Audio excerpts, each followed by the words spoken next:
সালমান আল ফারিসি রাদিয়াল্লাহু আনহু উনি আরব মানুষ ছিলেন না, নন আরব ছিলেন, পার্সিয়ান, ফার্সিতে কথা বলতেন, মানে ইরান থেকে এসেছিলেন। উনি প্রথমে অগ্নি উপাসক ছিলেন। কি ছিলেন? অর্থাৎ ওই যে জরাথুস্ত যারা আগুন দেখলে এরা পূজা করে, আগুনের পূজা যারা করে, জরাস্ট্রেনিয়ান, এই ধর্মে বিশ্বাসী ছিলেন। আগুনের পূজা করতেন ইরানে। তিনিও আগুনের পূজা করে, তার বাবাও আগুনের পূজা করে। তো একদিন বাবা একটা কাজে পাঠিয়েছে, ওই কাজ করতে যেয়ে সে খ্রিস্টানদের গির্জা ক্রস করতেছিল। ছোট মানুষ গির্জা ক্রস করতে যেয়ে দেখে খ্রিস্টানরা কেমন যেন আলাদা ইবাদত করে, নামাজ পড়ে। এটা দেখে খুব ভালো লাগছে, তার খুব ভালো লাগছে। বাড়িতে এসে বাবারে বলে, বাবা আমি দেখলাম যে খ্রিস্টানরা তাদের চার্চে গির্জায় নামাজ পড়ে, এটা তো অনেক সুন্দর, আমরা যে আগুনের সামনে যা করি এটার চেয়ে ওইটা সুন্দর। বাবা বলে, খাইছে, ছেলে তো আমার শেষ হয়ে যাবে। তো বলতেছে, না না বাবা, আমরা যে আগুনের উপাসনা করি এটাই ভালো। উনি বলেন, না, আমি অনেক চিন্তা করেছি, ওরা যেভাবে গডের কাছে চায় ওইটা শ্রেষ্ঠ। বাবার সাথে ছেলের, সালমানের অনেক তর্ক বিতর্ক। পরে বাবা ভাবলেন, যদি ওকে না আটকাই তাইলে প্রভাবিত হয়ে সে খ্রিস্টান হয়ে যেতে পারে। তো ঝগড়া তর্ক বিতর্ক শেষে তার পিতা তাকে শেকলবন্দি করলো। কি করলো? পায়ে শেকল লাগায় রাখছে। কিন্তু ছেলে তো মনে মনে খ্রিস্ট ধর্মের প্রতি আকৃষ্ট হয়ে গেছে।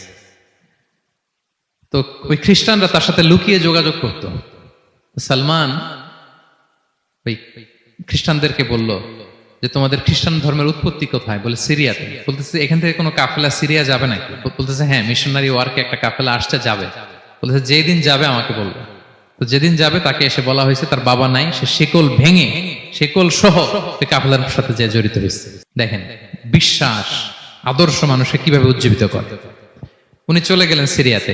সিরিয়াতে যে এক পাদ্রির হাতে বায়াত হলেন, কিন্তু ওই পাদ্রিটা ছিল ভণ্ড। সে খ্রিস্টানদের দান সৎকা নিয়ে গরিবদের না দিয়ে নিজেই খেয়ে ফেলতো।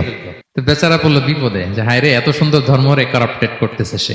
পরে এই পাদ্রি যখন মারা গেল, সালমান সে আরেক পাদ্রির কাছে গেল। আরেক পাদ্রির কাছে গেল। ওই পাদ্রি আবার অনেক ভালো, খুবই ইবাদত করে। তো ওই পাদ্রি কিছুদিন থাকার পরে ওই পাদ্রিও মারা গেল। ওই মারা যাওয়ার আগে সে জিজ্ঞেস করতেছিল যে, পাদ্রি, এই বর্তমান পৃথিবীতে সবচেয়ে ভালো খ্রিস্টান পাদ্রি কে? বলতেছে, আর কেউ নাই। যদি ভালো খ্রিস্টান পাদ্রি তোমাকে পেতে হয়, জানতে হয়, তোমাকে ইরাকের মোসেল শহরে যেতে হবে। এবার মোসেলে যে সে আরেক খ্রিস্টান পাদ্রির কাছে থাকলো।